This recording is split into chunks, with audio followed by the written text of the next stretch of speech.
ఉపవాసంలో ఉన్న విశ్వాసి ఉమ్ముని కూడా మింగడు. ఉమ్ముని మింగితే మన ఉపవాస భంగం జరుగుతుందా? ఇది ప్రతి ఒక్కరూ ఆలోచించే విషయం. అయితే చాలామంది ఇందులో ఎంతగా ఆలోచిస్తారు అంటే, ఈ పూటకు నేను ఉమ్ము మింగేశాను, నా ఉపవాస భంగం అయిపోయిందేమో అని బాధపడిపోతూ ఉంటారు. ఇలాంటి వారి కోసమే నేను ఈ వీడియో అనేది చేయడం జరుగుతుంది.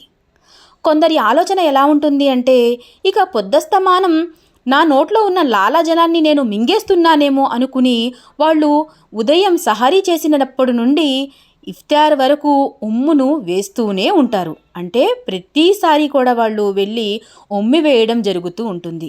ఏమాత్రం లాలాజలమైన కంఠంలోకి దిగిపోతే నా ఉపవాసం భంగం జరిగిపోతుంది అని వారు చాలా బాధపడిపోతూ ఉంటారు.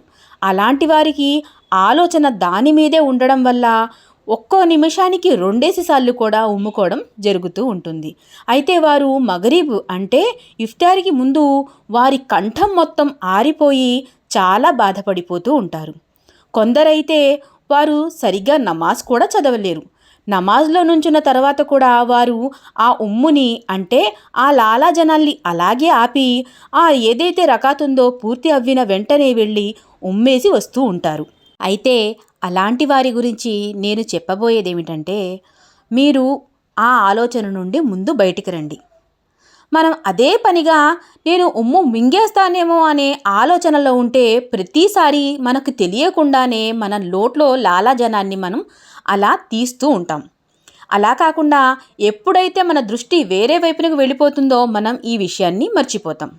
మొదటి రోజు లేదా రెండో రోజు ఉపవాసం ఉన్నప్పుడు కాస్త ఇబ్బందిగానే అనిపిస్తూ ఉంటుంది. ఎందుకంటే మనం కొత్తగా ఉపవాసం అనేది మొదలు పెడతాం కాబట్టి. అయితే 2-3 రోజుల తర్వాత కొందరికి అది అలవాటుగా మారిపోయి వాళ్ళు పెద్దగా పట్టించుకోరు. మరికొందరైతే 10 రోజులు 15 రోజులు గడిచినా సరే వాళ్ళు అదే ఆలోచనలో ఉండడం వల్ల ప్రతి పూట కూడా చాలా ఇబ్బంది పడిపోతూ ఉంటారు. అయితే వారు ముందుగా తమ మనస్తత్వాన్ని మార్చుకోవాలి.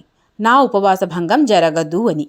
ఎందుకంటే కావాలని మనం ఉమ్మును అలా దాచిపెట్టి మన దాహాన్ని తీర్చుకోవడానికి మింగడం లేదు.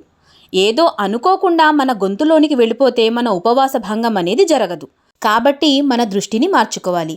అలాగే మనం కావాలని ఉమ్ముని మాత్రం మింగకూడదు.